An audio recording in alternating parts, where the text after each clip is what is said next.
Este programa é livre para todos os públicos.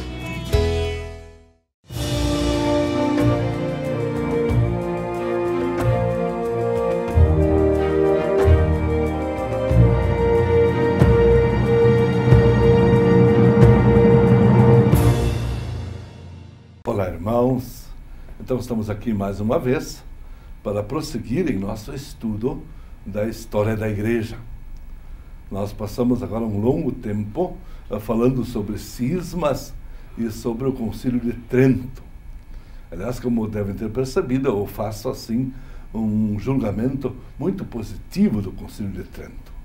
Eu penso que o Concílio de Trento foi o grande acontecimento do século XVI, que marcou profundamente a nossa Igreja, deixou marcas e trouxe a Igreja praticamente unida, pelo menos até 1870, quando foi realizado o Vaticano I. Mas depois ainda o Trento continuou vigorando totalmente até o Concílio Vaticano II, que foi iniciado em 1962. Então, Trento não só deu uma segurança de novo para a Igreja, colocando todos os pontos mais ou menos claros, definidos, e, sobretudo, deixou-nos livros estáveis, o Catecismo de Trento, algo assim claro, o Missal de Trento, o Lecionário de Trento, o Breviário de Trento, tudo isso, e depois a organização dos seminários, o Seminário Tridentino.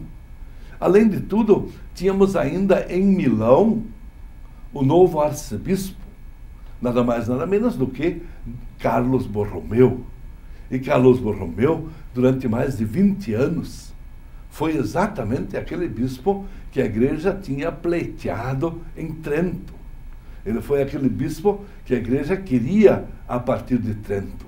Um bispo que visitava todas aquelas 700 paróquias no lombo de burro, aquele que trabalhava no meio dos pobres, e que, sobretudo, tinha um grande controle sobre todos os seus seminários, participava diretamente da formação dos novos padres, e ele praticamente ordenava só gente que ele conhecia muito de perto.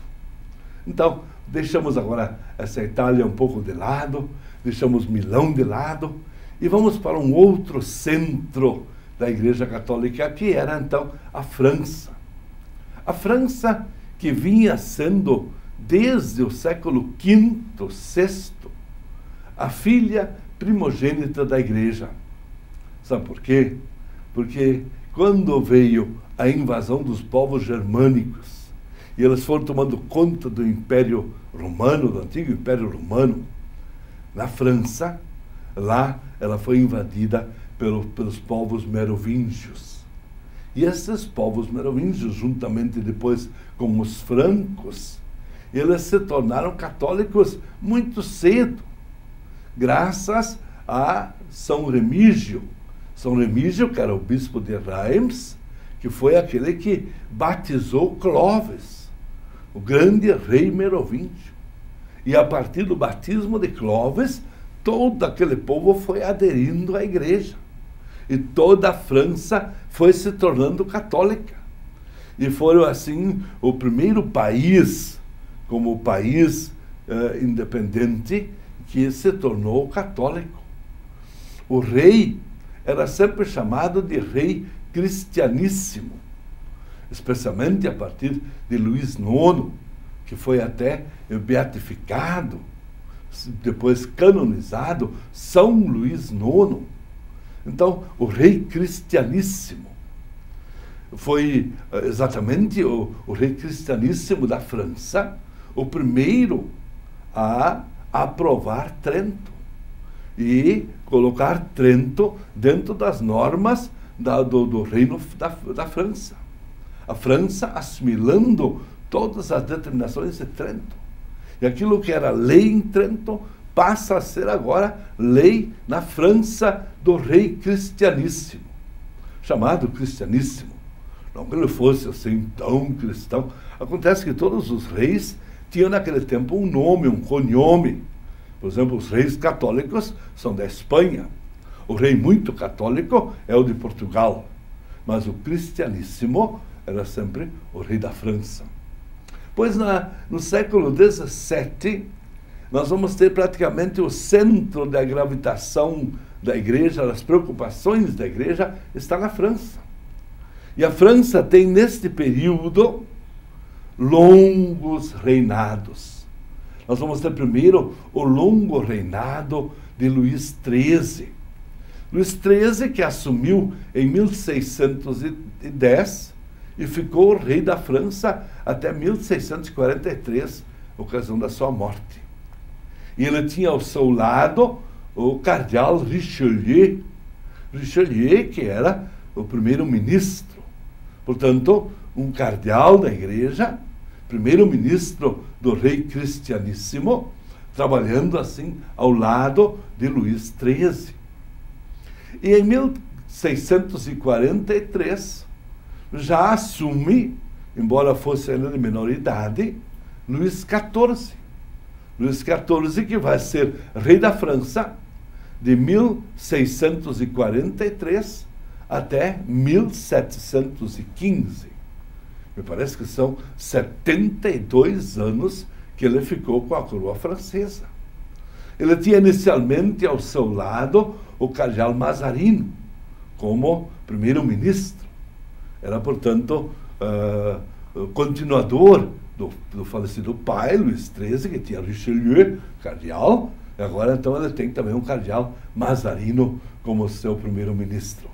Mas só por um tempo, até 1665, quando Mazarino faleceu, ele não colocou outro, e ele dizia, l'État c'est moi, o Estado sou eu.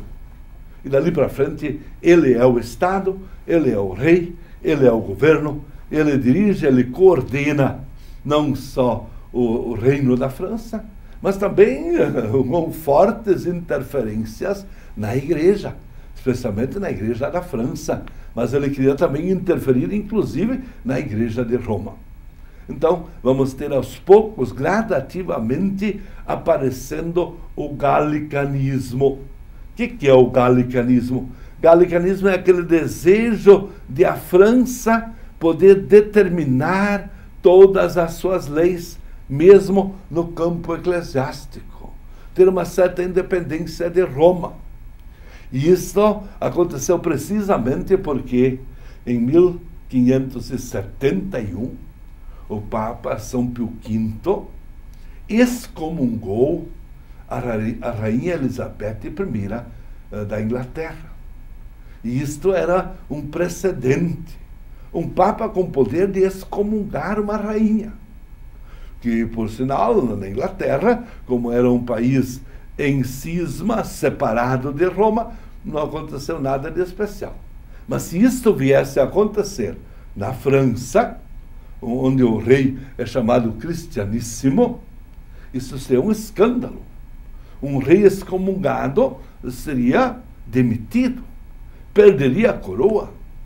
Então, para que não pudesse acontecer, eles começam a falar progressivamente uma tendência de uma certa autonomia de Roma, baseando-se naquilo que eles chamavam as antigas liberdades galicanas.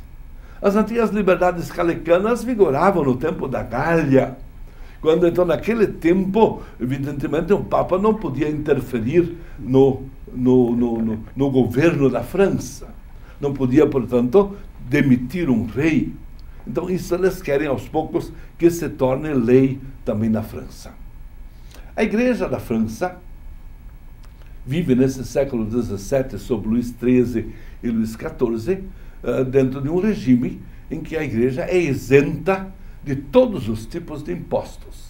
Não paga impostos, justamente para estar de bem com o rei, para se dar bem com o reino. Então, ela não paga nenhum imposto.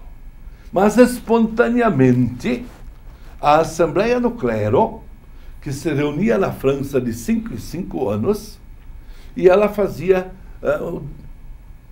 doações espontâneas ao governo da França. Vou explicar melhor essas assembleias. As assembleias do clero da França aconteciam de 5 em 5 anos. Nos anos terminados em 0, havia pequena assembleia, com 5 membros de cada uma das 36 dioceses da França. Nos anos terminados em 5, era a grande assembleia. Então eram 10 membros de cada uma dessas 36 circunscrições eclesiásticas. E nestas ocasiões, um dos temas da pauta era sempre quanto é que nós vamos doar para o governo da França dos nossos rendimentos. E dependia, por exemplo, se o rei tivesse alguma guerra ou tivesse alguma necessidade, tivesse acontecido alguma catástrofe, então aumentava ou diminuía aquilo que a França espontaneamente poderia esperar da igreja. Então os conventos, os claustros, as dioceses, as grandes dioceses, os grandes santuários, todos se juntavam e davam então aquela doação ao rei da França, ao governo, à Caixa Francesa. O certo é que isto foi bem até 1670. Em 1670, de um momento para o outro, Luís XIV começa agora com a famosa disputa da regalia. Regalia, a palavra já diz, são direitos do rei da Gália. O rei da Gália tem, portanto, privilégios. O rei da Gália tem as regalias. E como regalia, ele queria o seguinte, que as dioceses vacantes, durante a vacância, todas as entradas deveriam ser do governo francês. E dizia, isto é um direito inalienável e universal da coroa. Durante a sede vacante, as entradas são da caixa do rei. Evidentemente, a igreja não quer aceitar isso. Nem o Papa não quer aceitar isso. Mas, como isso vem de Luís XIV, l'état c'est moi, decreta isso como lei, eu tenho direito universal à regalia. E isto é um direito universal e inalienável. Vai ser a grande disputa que nós vamos ainda ver no próximo encontro. Até lá, desejo a todos muitas alegrias, sempre com a bênção de Deus Todo-Poderoso, Pai, Filho e Espírito Santo. Amém.